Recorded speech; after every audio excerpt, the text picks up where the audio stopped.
2026मध्ये 15 जानेवारीला महानगरपालिकाचे मतदान होणार आहे।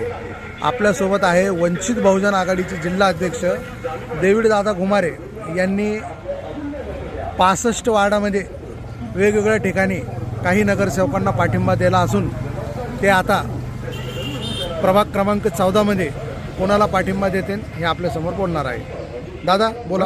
प्रभाग क्रमांक 14 मध्ये ड मधून विनोद पांडव या ठिकाणी कपाट या निशाणीवर उभे आहेत।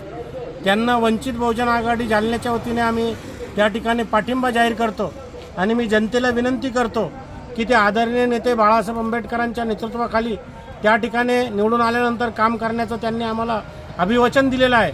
म्हणून जनतेने त्यांना वंचित बहुजन आघाडीचा पाठिंबा असल्यामुळं त्यांना भरभरून मतदान करावं आणि त्यांना निवडून द्यावं ही आग्रहाची विनंती। मला दादा हे सांगा, आपण महानगरपालिकामध्ये वंचित बहुजन आघाडीचे किती उमेदवार रिंगणात उतरवले आहे? आता आजच्या पाठिंब्यासहित आमचे 22 उमेदवार त्या ठिकाणी झालेले आहेत। 18 माझ्या AB फॉर्मवर आहेत आणि 4 जणांना आम्ही त्या ठिकाणी 2 जणांना पुरस्कृत आणि 2 जणांना पाठिंबा त्या ठिकाणी जाहीर केलेला आहे। होणारा महापौर महानगरपालिकामध्ये कोण होणार या विषयावर? होणारा महापौर हा वंचित शिवाय होणार नाही। ज्यांच्या कोणाच्या जागा येतील आदरणीय नेते बाळासाहेब आंबेडकरांचा हस्तक्षेप असणार आहे आणि बाळासाहेब आंबेडकर ठरवतील जालन्याचा महापौर कोण असेल।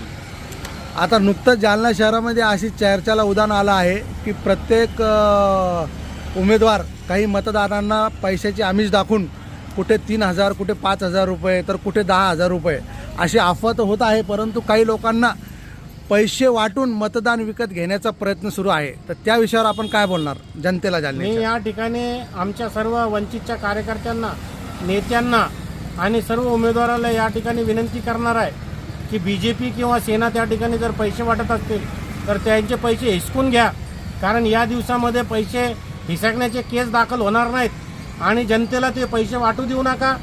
कडा पहारा आपल्या वार्डाला ठेवा आणि यांनी जर पैसे वाटण्याचा प्रयत्न केला तर यांच्या पैशाच्या बॅगा हिसका आणि पळून घेऊन जा ही आग्रहाची विनंती मी त्या ठिकाणी आपल्याला करतो। तसंच महानगरपालिकामध्ये आचारसंहिता प्रमुख व आचारसंहिता भंग होत आहे। यामध्ये महानगरपालिकामध्ये नोडल अधिकारी केशव कानपुडे असन किंवा त्यांचं पथक असतील, माननीय जिल्हाधिकारी मॅडम यांच्या नेतृत्वाखाली आचारसंहिता प्रत्येक वार्डामध्ये भंग होत आहे आणि काही अधिकारी मोठ्या राजकीय पक्षाला दबावाखाली काम करत आहे। त्या विषयावर आपण महानगरपालिकेच्या कर्मचाऱ्यांना काय बोलणार? यानंतर आपण चांगला प्रश्न विचारला, अत्यंत गंभीर प्रश्न आहे। जालना महानगरपालिकेच्या निवडणुकीचा जो यंत्रणा आहे ती ढेपाळलेली यंत्रणा आहे, अत्यंत कुचकामी यंत्रणा या ठिकाणी काम करते आहे आणि या यंत्रणेने जर कोणत्या पक्षाच्या दबावात काम केलं तर निवडणुकीच्या नंतर यांना सळोकी पळो करून सोडण्याचं काम वंचित बहुजन आघाडी त्या ठिकाणी करणार आहे।